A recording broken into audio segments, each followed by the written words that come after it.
ఏడనన్నా దొంగతనం చేసినాక ఆ సొమ్ము దొరుకుతుందా? ఆహా, కనీసం ఆనవాళ్ళన్నా కానొస్తాయా? దొంగ జాడుండది, పోయిన సొమ్ము జాడనైతే అసలే ఉండది.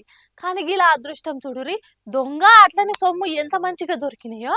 ఎన్ని దేవుళ్ళకి మొక్కుతో వస్తుంది చెప్పురి గీసొంటి అదృష్టము. ఏడనన్నా సొమ్ము పోతే దొరకుడు చాలా కష్టం. ఇక అది పోయింది అనుకొని ఆశలు వదులుకోక తప్పది. కానీ వీళ్ళు ఏ జన్మలో ఏం పుణ్యం చేసుకుర్రో గాని అలా కష్టం ఎటూ పోలేదు. అంతేనా అన్న? షాప్ బంద్ చేసి ఇంటికి వెళ్ళిపోయినాం.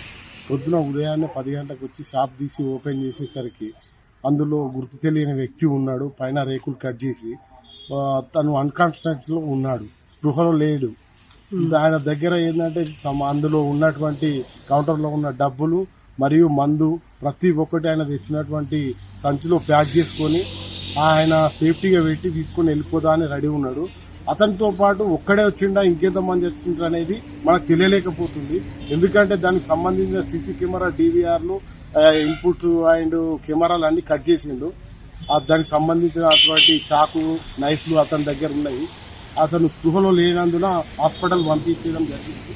అతను స్పృహ వచ్చిన తర్వాత ఒక్కడే వచ్చిండా, అతను ఎంబడ ఇంకెవరైనా వచ్చిర్రా, ఎవరైనా ఏమన్నారా ఈ పని అతను మద్దతుగా అనేది తెలియడం పోలీసులు విచారించి ఇంకో గంట 2-3 గంటలలో చెప్తామని చెప్పి. మెదక్ నార్సింగులున్న కనకదుర్గ వైన్స్ రాత్రి మూసేసి ఇంటికి పోయిండట ఓనర్ సాబు. ఇంకా సందు చూసుకొని వచ్చిన దొంగ మంచిగా కౌంటర్లున్న పైకమ్ము, కొన్ని మందు బాటిళ్ళన్నీ ఓ సంచిలో మూట కట్టిండు. సరే ఈడి దాకా మంచిగానే ఉంది, కానీ కాలి కడుపుతో పోతే ఏం బాగుంటది? ఎట్లనో పుక్కట్ల దొరికినాయి కదా అని పీకల దాకా దాగి ఆడనే చల్లగా నిద్రపోయిండు. తెల్లారి షాప్ తెరుచుడుతోని మూతవారి దర్శనమైన ఓనరు పోలీసులకు ఫోన్ కొడితే వాళ్ళొచ్చి సార్ను లేపేసరికి నేనేడున్నా, నా పైసలేవి, ఎవర్రా మీరంతా అని అయోమయంలో మునిగిపోయిండట.